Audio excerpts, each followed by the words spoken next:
Okay, here we go. Whew, cellular respiration part 2. Yes, I could hardly wait to start recording. It's so exciting. Sadly, it really is exciting to me. I'm one of those people. Why is it not letting me go to the next? There we go. Okay, here we go. Cellular respiration part 2. Now we're into the pyruvate conversion.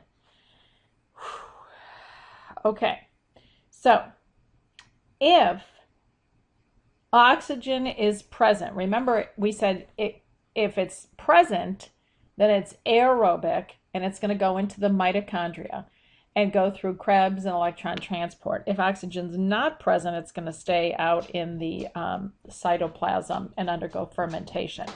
So we're talking about in the presence of oxygen. Remember, aero means air, so aerobic means with oxygen. Now, the eukaryotic cell can perform the other parts if oxygen's present. So the Krebs and the electron transport chain. So in order to enter this, so here's our mitochondria.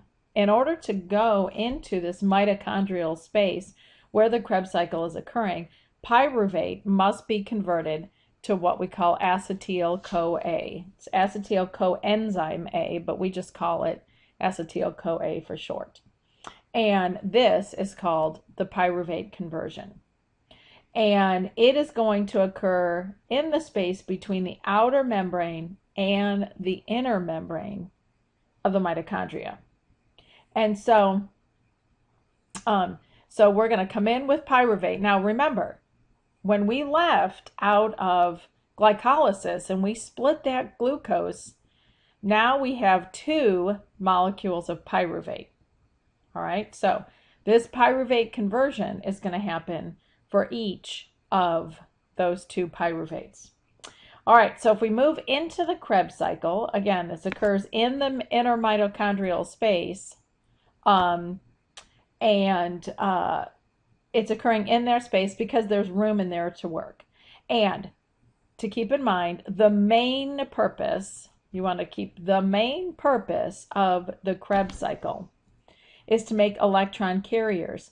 And by doing that, we're tearing the hydrogens and attaching them to the electron carriers. And you also want to remember that each hydrogen has 1 electron.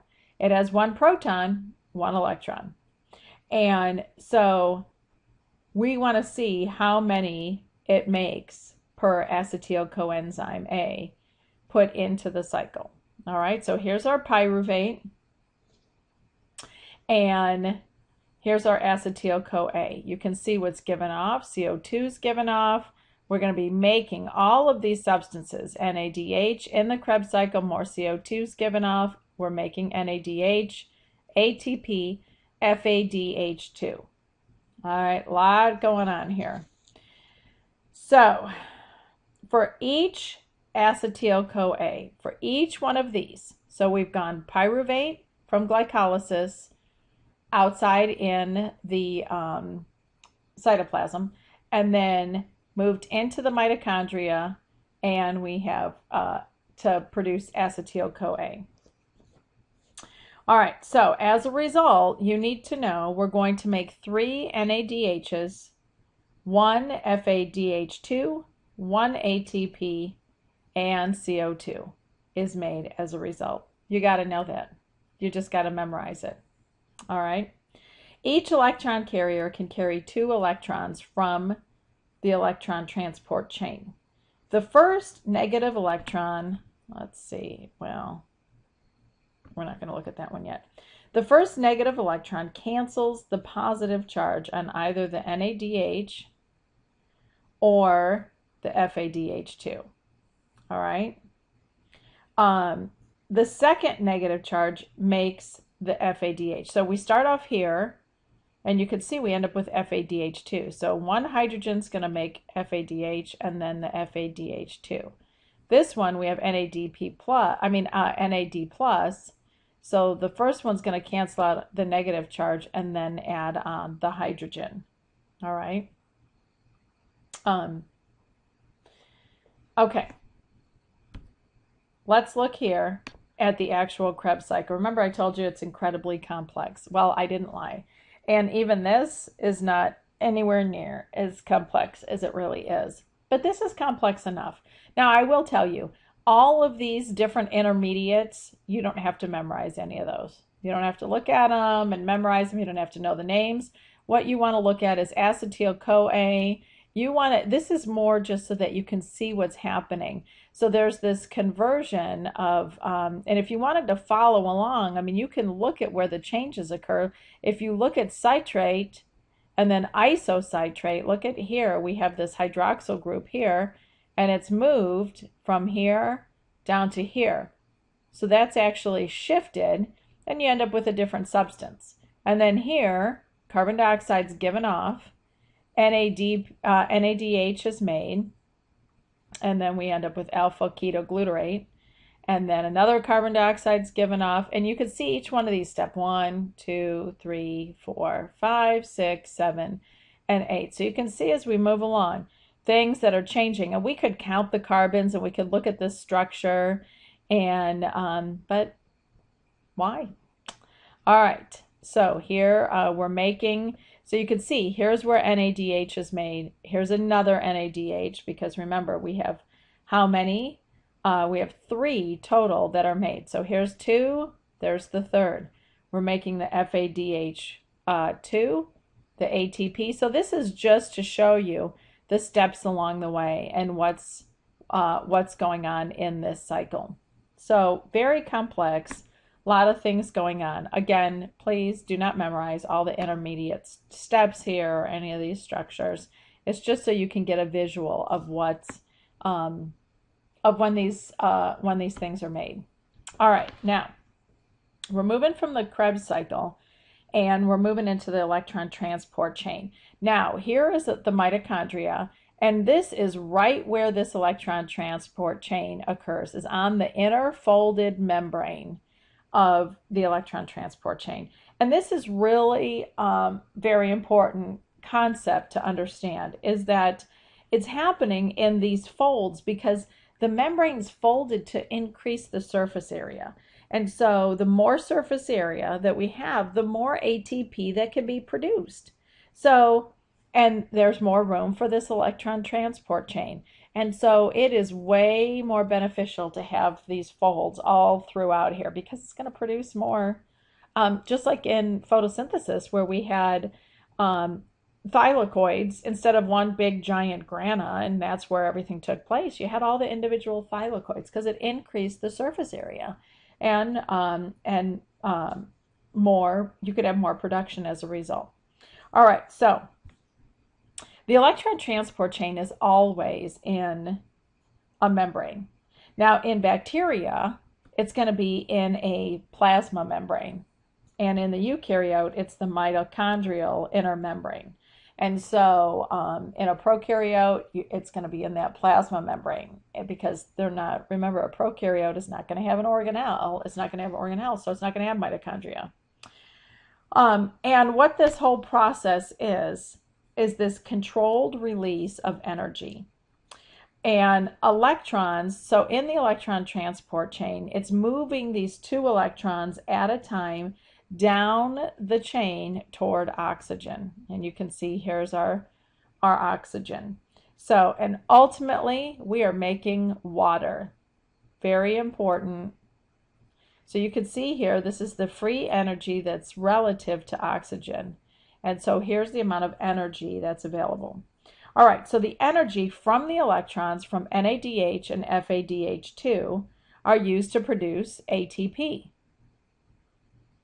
And so the free energy from the electrons fuels the active transport. Well, right up here, we have proteins are the hydrogen pump. Again, remember when we talked about pump and active transport. When you hear the word pump, you want to think active transport. Here's our integral proteins that are going to span this mitochondrial membrane. And so we're going to be pumping hydrogens in active transport. So the proteins are the hydrogen pumps. And okay, here we go. So here's a better. So we're going to pump those hydrogen ions into this confined space. And you can see the hydrogen ions being pumped by these purple proteins, the integral proteins, into that orange confined space. So it's actually going to pump them. There, you can see them. They're split here. NADH is split, giving off free hydrogen ions, water, and then it's going to just bounce all through here. Whoops, whoa, back there. All right. Okay, and here's a great picture because it's showing the intermembrane space. This is the inner mitochondrial membrane, and here is the mitochondrial matrix. So here is your electron transport chain, and then this oxidative phosphorylation. Okay, so let's see. So we have the free energy that fuels the active transport of these hydrogen ions into the inner mitochondrial space. And what we're doing is we're building a concentration gradient. So the hydrogen ions are pumped into the space between the membranes. They're using that free energy that is released from the electrons as they go down the chain. So you have this concentration of hydrogen ions that's going to build up in this inner membrane space. And it's kind of like blowing up a balloon, and it's creating this concentration gradient. So it's high in between and low in the center. And this purple balloon and this pinwheel kind of thing are a great visual.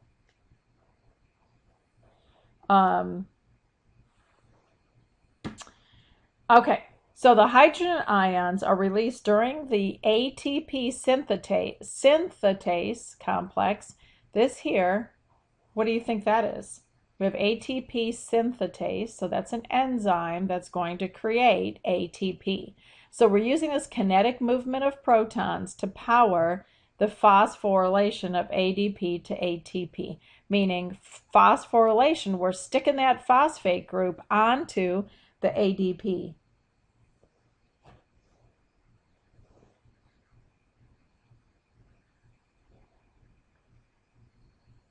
Okay, sorry, I had to text my son for a moment. Sorry. Okay, so the hydrogens are going to rush out. See, you have high concentration here, low concentration here. So they're going to have to be pumped because they don't want to go from high to low. And I mean, they want to go from high to low. What am I talking about? Bumped my head. All right, so we're using this this energy, kinetic energy, to turn ADP into ATP. And again, that's called phosphorylation. It's another example of energy coupling where you have two processes that are working together to make ATP. One is active transport and the other is facilitated diffusion. Now, this is an important word. This is also known as chemiosmosis.